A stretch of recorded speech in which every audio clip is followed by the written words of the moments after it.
Anda tahu tak, dalam mana-mana organisasi pun, mesti ada fail penting tu, folder kritikal yang tiba-tiba, tak boleh akses pula. Macam ada hantu digital yang menghantui server kita. Hari ni, kita nak bongkar kisah macam mana satu pasukan ni berdepan dengan hantu digital mereka dan hasilkan sesuatu yang memang luar biasa.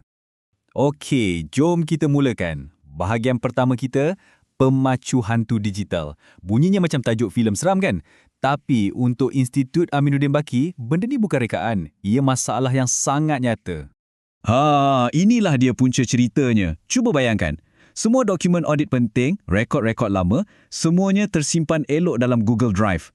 Tapi masalahnya, Google Drive tu milik seorang pegawai yang dah pun bersara. Akaun tu dah tak boleh diakses. Jadi pihak pengurusan pening kepala nak dapatkan semula-semua data ni. Ini bukan setakat leceh, tapi ia satu risiko yang besar untuk institusi. Jadi, apa kesannya bila data ni terpenjara? Pertama, akses kepada rujukan audit yang lepas terus terputus. Bila nak semak balik, dah tak boleh. Ini membawa kepada risiko kehilangan maklumat penting yang seterusnya melemahkan kawalan kualiti. Nampak tak? Keadaan ni betul-betul menunjukkan betapa perlunya satu sistem yang bukan setakat digital, tapi sistematik, selamat dan boleh diakses oleh semua orang yang sepatutnya. Bila ada krisis, mesti ada wira yang muncul kan? Daripada masalah inilah lahirnya satu pasukan khas. Jom kita tengok macam mana pasukan penyelamat ni ditubuhkan. Dan inilah mereka. Sebuah kumpulan inovasi yang berdedikasi telah dibentuk dan mereka dengan bangganya panggil diri mereka IAB Avengers. Misi mereka cukup jelas. Cipta Sistem Pengurusan Audit Bersepadu atau pendeknya IIMS. Tugas mereka adalah untuk tukarkan masalah hantu digital ni kepada satu peluang untuk inovasi. Pasukan Avengers ni bukannya terus terjah dan bina sistem, tak. Mereka guna satu pendekatan yang sangat tersusun dan terbukti berkesan untuk pastikan apa yang mereka bina nanti betul-betul kena pada sasarannya. Senjata rahsia mereka ialah satu metodologi yang dipanggil pemikiran reka bentuk atau design thinking. Pendekatan ni bukan sekadar pasal bina teknologi yang canggih, ia lebih kepada menyelesaikan masalah untuk manusia. Kuncinya di sini adalah meletakkan pengguna, iaitu para juru audit dan pihak pengurusan sebagai pusat segala-galanya. Setiap keputusan dibuat berdasarkan keperluan sebenar mereka, bukan andaian pemaju sistem. Proses mereka berjalan ikut langkah-langkah yang jelas. Mula-mula tarif. Mereka betul-betul faham dan kenal pasti apa masalah utamanya. Dokumen audit yang tak boleh diakses. Seterusnya, fasa idea. Dekat sini, mereka brainstorm dan cetuskan macam-macam idea untuk satu platform berpusat. Daripada idea-idea terbaik tu, mereka bina prototype, versi awal sistem IAMS. Dan yang paling penting, langkah terakhir, ujian. Prototype ni diberikan kepada pengguna sebenar untuk mereka cuba dan bagi maklum balas.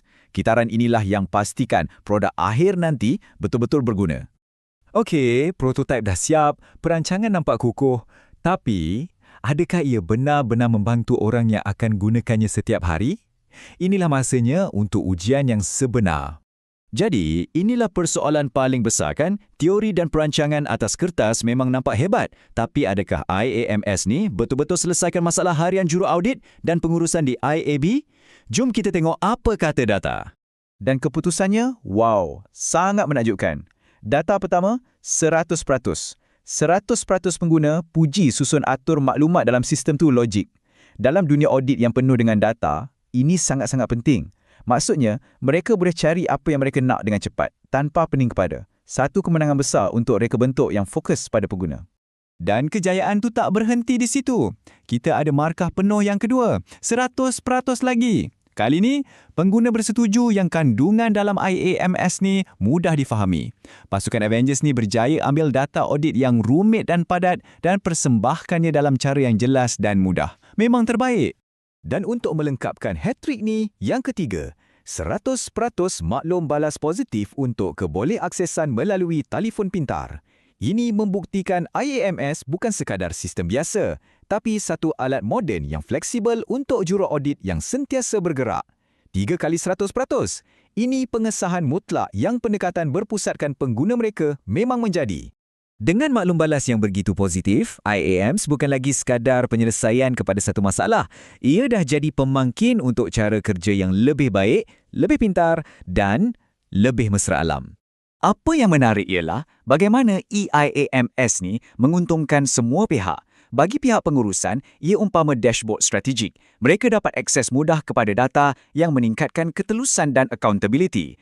Untuk para juru audit pula, kerja harian mereka jadi lebih lancar. Nak muat naik dokumen? Pantas. Nak rujuk audit lepas? Mudah. Memang satu situasi menang-menang untuk semua. Dan bahagian ni memang cemerlang.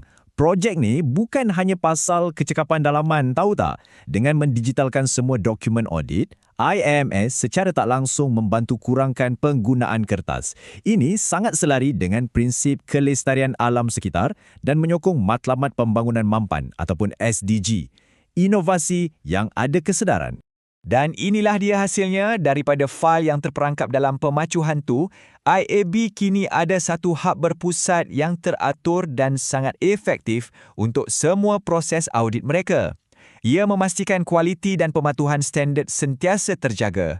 Satu transformasi yang sangat lengkap. Jadi, apa pengajaran terbesar daripada kisah ni? Setiap masalah, tak kiralah betapa serabutnya, sebenarnya adalah satu peluang untuk kita berinovasi.